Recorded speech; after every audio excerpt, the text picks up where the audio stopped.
the king of the jungle. How about mice? It's very small. If you get too close, you get bitten, but sometimes you don't. Great ideas! Today, we'll read a story about these two animals. Let's find out how small animal can help big one.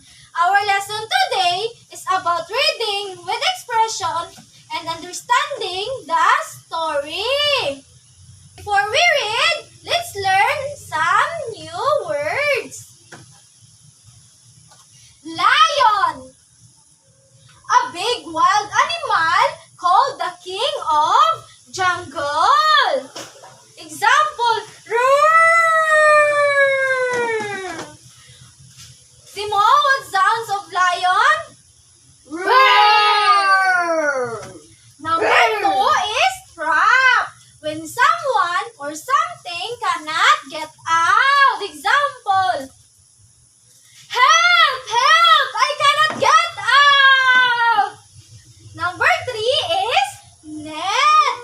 Something to use catch the animals or fish. Example, I have a net. Then, I throw to animals. I'm a hunter. Catch! Then I got animals. Yay! Number 3 is kindness. Being good or helpful to others. Number 3 is repay. To give back or return a favor. Example. Example. You snatched someone's spoon, but you realized it was a female, so you said sorry and give it back. Yes. So, everyone, repeat after me. Lion, Trap. net, kindness, repay. Good job. Oral. Now I will read our story. Listen carefully and watch how I read with expression.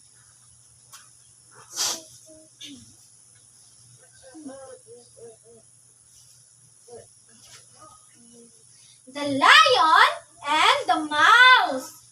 Once upon a time, a lion was sleeping in the forest. A little mouse was playing around the lion. Squish, squish, squish. Suddenly, the lion woke up. Roar! Who woke me up? I will eat you.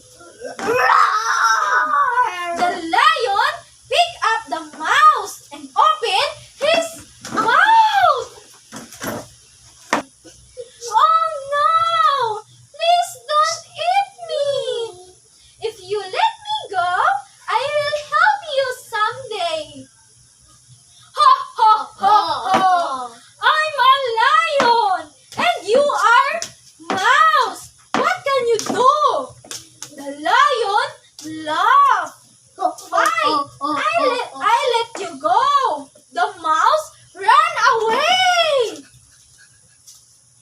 The next day, the lion got caught in a trap.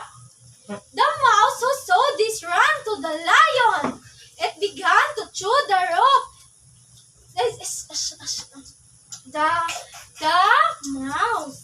From that day, the mouse who saw this ran to the lion. It began to chew the rope. Thank you! You saved my life! From that day, the lion and the mouse became best friends. Now, class, who are the characters? Lion, mouse. Yes! Mouse, lion. Very good! What happened to the lion? Yan, been trapped. And been trapped by a net.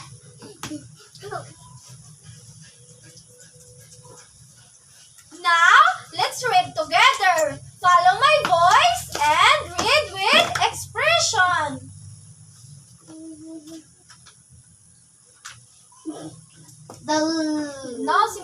The lion and the mouse. The lion and the mouse. Once upon a time, Once upon a time, the lion was sleeping in the forest. the lion was sleeping under a tree. A little mouse was running by and accidentally ran across the lion's nose. A little mouse was running by and accidentally ran across the lion's nose. The lion woke up The lion woke up and caught the mouse with his big paw. The lion caught the mouse with its big paw. Please let me go, Please said the let me mouse. go, said the mouse. One day, I might help you. might help you. The lion laughed. The lion laughed. You are too small to help me. You are too small to help me. But he let the mouse go. But he let the mouse go. A few days later, the lion was caught in a hunter's net. The lion was captured in a hunter's net. He roared and roared. Roar! Roar! But he could not get out. The little mouse heard the lion's roars and ran to help. Wait lang. The little mouse, Run to help. She chewed through. she chewed through the net with her tiny teeth and set the lion free. She chewed through the net with her tiny teeth and set the lion free. You were right, said the lion. You were right, said the lion. Thank you for saving me, little mouse. Thank you for saving me, little mouse. How many minutes left? 1 hour. 5. Next, I divide you into 2 pairs. Each pair will read a paragraph aloud to each other. Listen to your partner and help them if they make a mistake. Read the paragraph. The lion and the mouse. One day, a big lion was sleeping under a tree. A little mouse was running by and accidentally ran across the lion's nose. The lion woke up and caught the mouse with his big paw. Please let me go, said the mouse. One day, I might help you. The lion laughed. You are too small to help me. But he let the mouse go. A few days later, the lion was caught in a hunter's net. He roared and roared, but he couldn't not get out. One day, The little mouse heard the lion's roars help and you. to run. The to lion She chewed laughed. through the nut You with are her too tiny small to teeth help and me. said the But lion, he let "You were right," Mouse, said the lion. Thank you for saving. A few days later, the lion was caught in the hunter's net. The little mouse heard the lion roar and ran to help. She chewed through the net with her tiny teeth and set the lion free. You were right, said the lion. Thank you.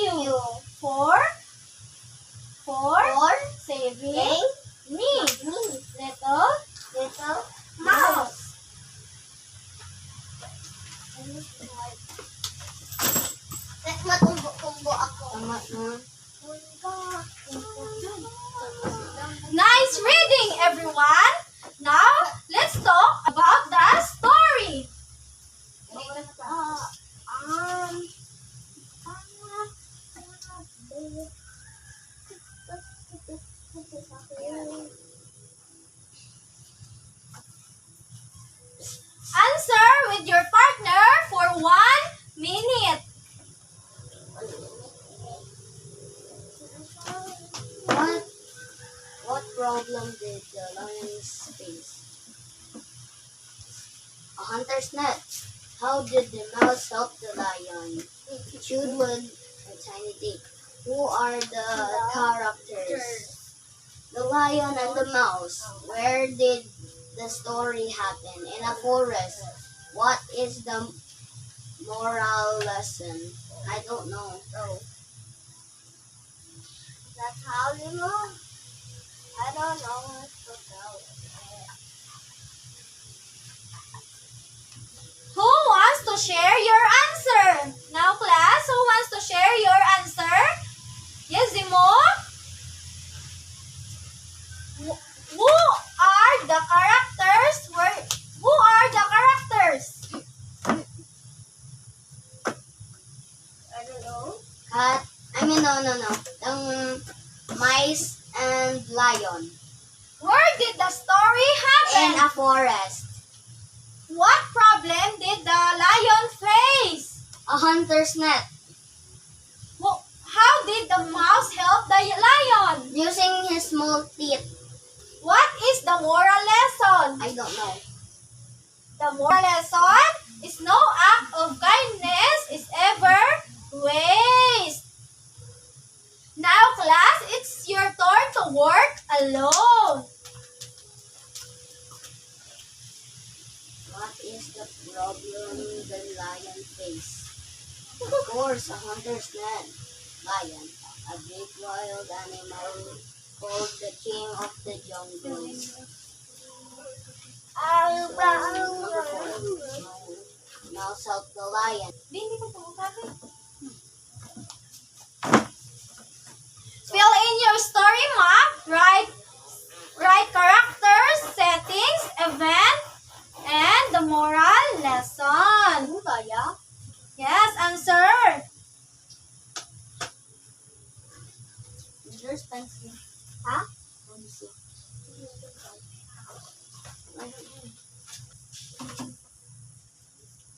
Okay, class, let's have volunteers to read a short part of the story aloud. Zimo? Lion and Mouse. Title. Oh, yeah.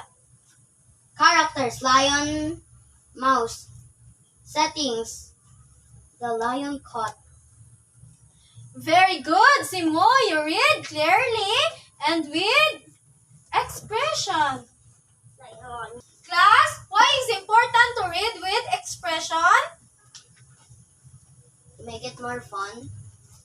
And nice. Yes, to make it fun and nice. Right. Reading expression makes stories more fun. And why do we need to understand the story? Why do we need to understand the story? Zimo, why do we need to understand the story? Be confident. Then, Also read when you are in the real school.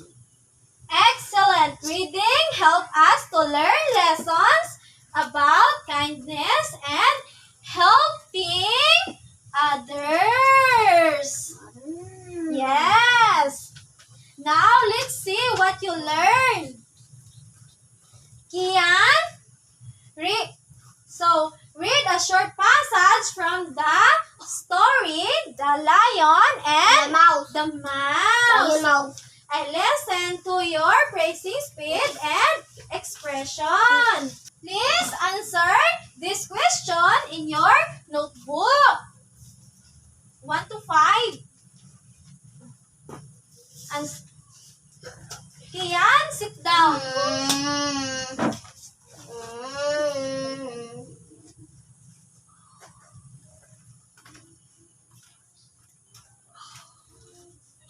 Trolling. Wolly, way. Where are you going? Zimo, sit down to the chairs. Tangan ko akong joke. Sit down, sit down. Great job! Today, what lesson did we learn from the story Lion and the Mouse? Zimo? Once upon a time, there was a lion sleeping under a tree, and accidentally a mouse came to the nose of a lion, and the lion woke up. Exactly! Even small acts of kindness can make big difference. Great job, class! What did we learn from the story? The mouse and the lion. The mouse been caught by the lion, and the lion opened its mouth, and the mouse asked for help. The eagle. And the lion laughed and left it alone. A few days later, the lion got trapped, and the mouse chewed in the net to set it free. Exactly. Even small acts can help big difference. Now for your assignment,